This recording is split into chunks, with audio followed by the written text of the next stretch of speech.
Hello guys, this is Big Bloon Beatdown here.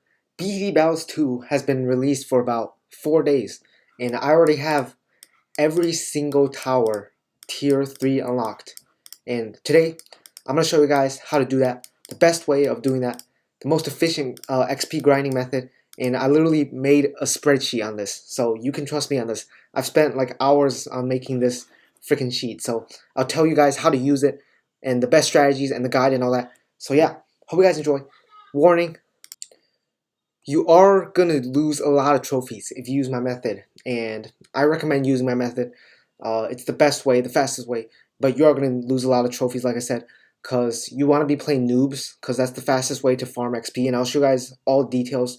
And yeah, before that though, I have to explain how the XP works first, the XP system, so you guys know like how I made this formula and all that. So yeah, please consider subscribing, and also I'm gonna link video chapters in the description down below so you can jump around the video wherever you want to go.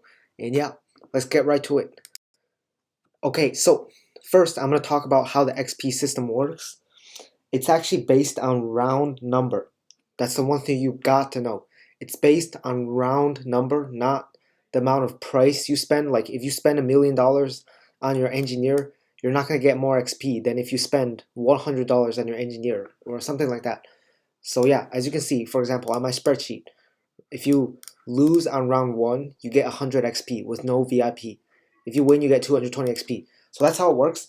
And how is it split between monkeys? Well, that is determined by price. So for example, if you lose on round 2, 135, if you place down your engineer and you place down your tax shooter, then those towers will get XP based on how much money you spent on them. But in total, you will only get 135 XP. So the amount you get from the tax shooter plus the amount you get from the engineer will equal 135. So that's determined. You can't get more XP. And by the way, oh yeah, also I have to mention that all these XP numbers are going to be anti-stall XP numbers. What is an anti-stall? An anti-stall is basically shortening the length of the game by putting your towers all the way at the front of the track so that your monkeys pop the balloons faster and the rounds go by faster, making the game shorter. Obviously, you want to make the game shorter because you're trying to grind XP, right? And if you can play more games, you're going to get more XP. So these are anti-stall numbers. You actually get slightly more XP for not anti-stalling, but it's not worth it. I've calculated it. It's not worth it. You only get like 50 extra XP, I think, on round 11 or whatever. So it's not worth it to not anti-stall. So yeah, that's the point I have to make here. You have to anti-stall. So make sure to anti-stall. And also, heroes. How does heroes work with XP? Basically, heroes, I'll show you right here. The heroes equals the XP you get from this spreadsheet. So if you get 135, then that's how much you get for heroes. So basically, you get 135 if you lose on round 2, and you also get 125 with your combined towers that you place down. So that's how the XP system works. Okay, so now I'm going to talk about the spreadsheet and how it will help you figure out your best strategy for grinding. So I'm going to go over all this. So like I just said, the XP is based on round number, so that's why I have all the rounds sorted out. And I only went to the first 16 rounds, because the more rounds you go, the less XP you get, like in terms of efficiency. So I only went to round 16. If you're going higher than round 16, then you're not playing it correctly. That's all I'm saying. So yeah, so I have the win row, which is how much XP you get for winning. The lose, the anti-stall length, which is in seconds. So for example, if you max anti-stall on round 1, round 1 will last about 32 seconds. And if you full anti-stall, then round 1 and round 2, that's what I'm saying, round 1 and round 2, the total game length will be 52 seconds. And also I added seconds to the lobby, because obviously the lobby takes time, and for now I'm going to set it at 40 seconds. I can actually change this number if you guys want.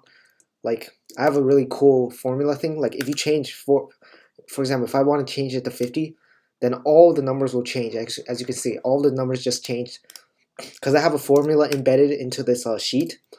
So that's how it works. And yeah, also I forgot to mention this, but I'm gonna link this spreadsheet in the description so you can look at it yourself if you want to. Yeah, I'm gonna put the link. So yeah, and now I calculate the efficiency, right? This is in XP per second. So the higher the better, because you're getting more XP per second. So for example, if I just surrender on round 3, I get 1 point. I'm getting on average 1.5 XP per second, which is pretty good.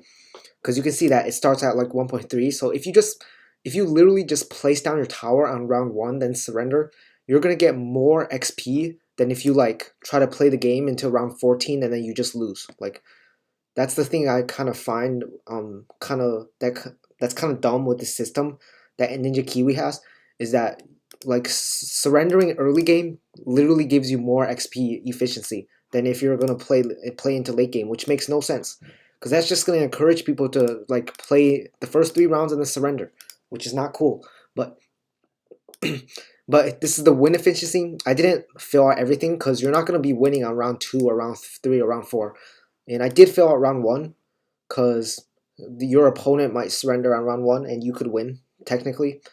So yeah, but as you can see, the most efficient way of winning is, besides round 1 and the early rounds, because you're not really going to be winning the early rounds, the most efficient will be round 11, and it just gets lower and lower, which again doesn't make sense to me. Like, I don't get why you're getting more XP for playing shorter.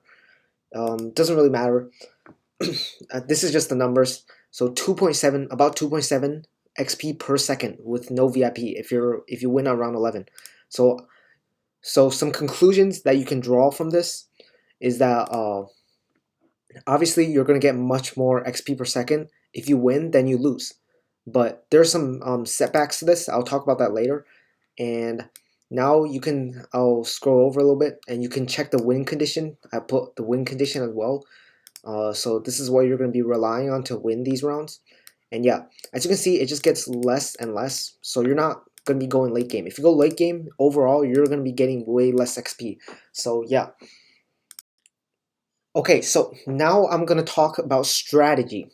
Because this is all just numbers. But how are you going to implement it into your game? Because obviously winning is more efficient, but you can't just always win. You're not guaranteed a win, right?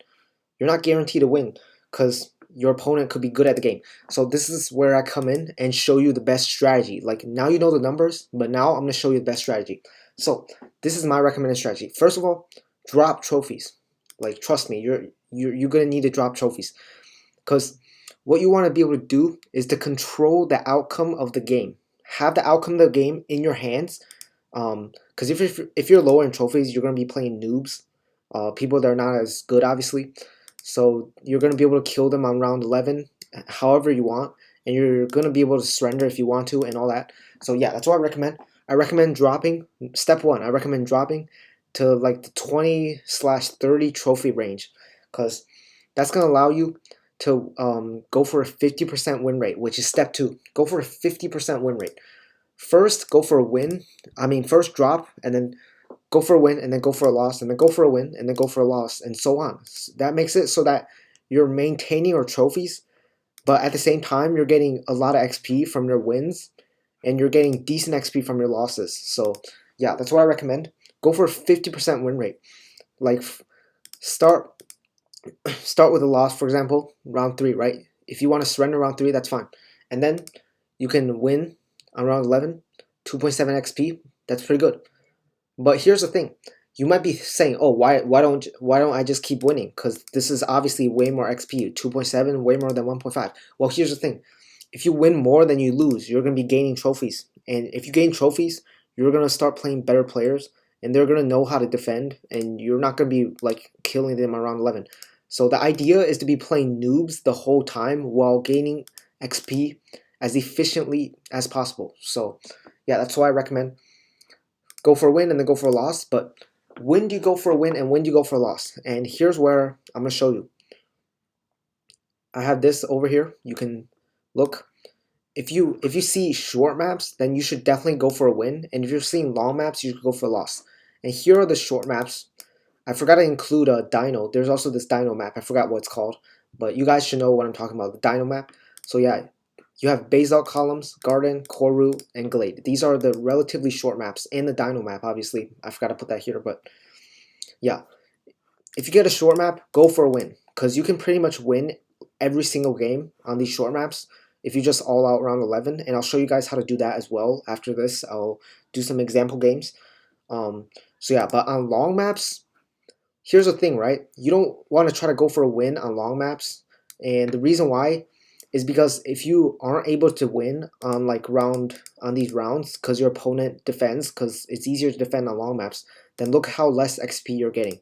You're getting about 1.3, and you're wasting your time. See, you're spending like 260 seconds wasting your time playing this long game while you're not getting XP. It's much better to just surrender on round 1, round 2, or round 3. It's much better to surrender on these early rounds than to try to win on long maps where you might not be able to actually kill them on these mid-game rounds. So that's the strategy. And now I'll show you some example games of how to win really easily if you're low in trophies. Okay, so I have my game loaded up, and let's say I just wanted to get a bunch of XP on my what do you guys want to do? Like, for example, my sub or something. I don't know. Okay, he skipped it. I'll skip this map. I want a short map so I can go for a win. Okay, never mind. So on this map, I'm gonna go for a loss, and here's what I'm about to tell you guys. Just ready up. It doesn't matter. And what you want to do if you're going for a loss is to place down your tower and then immediately surrender. Because, like I said, with the sheep, you're gonna be getting this much XP, and you don't want to wait it out. You're getting less and less XP as you wait it out. So do not wait it out. Place down your hero, because the hero is separate from monkeys. And then place down your wizard, and then you can just surrender. Go for the surrender, and that's it. That's how you go for the loss. And you can see that I lose 1 trophy from this. I'll show you right here. Yeah, you lose 1 trophy, right?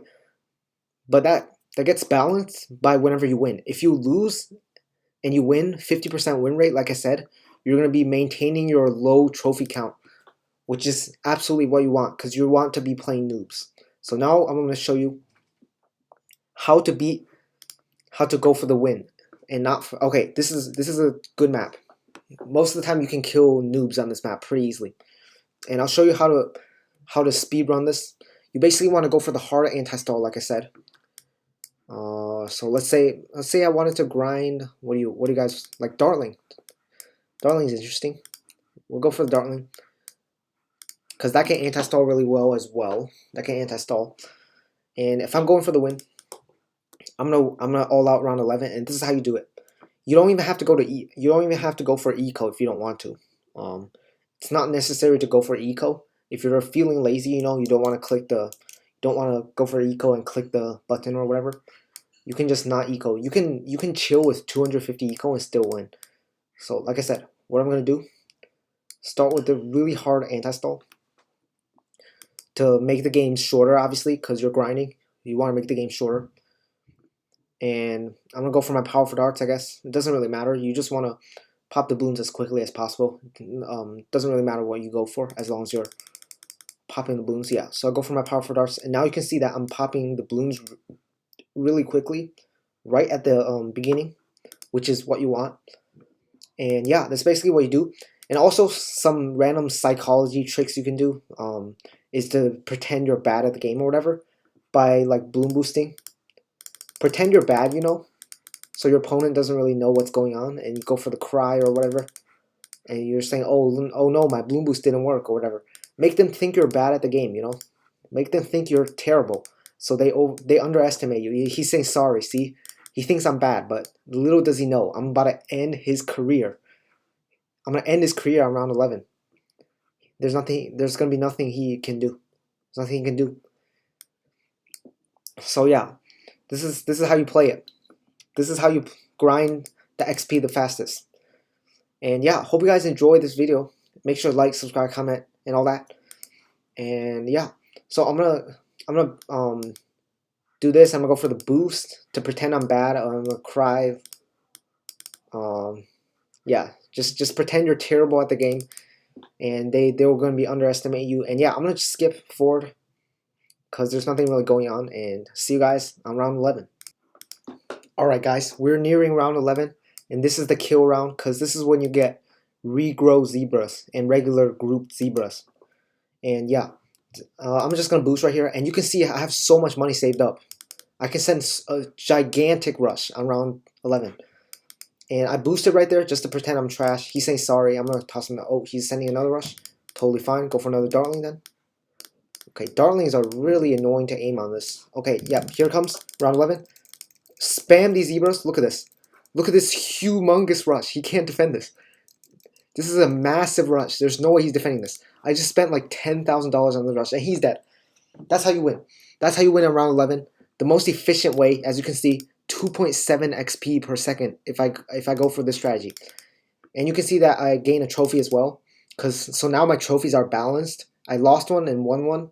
So, and you can see 700 XP. 700 XP, that's really good. So yeah, hope you guys enjoyed the video. That's how you grind, boys. That's how you grind. Hope you guys enjoyed. Make sure to like, subscribe, comment, and I'll see you guys next one. Peace out.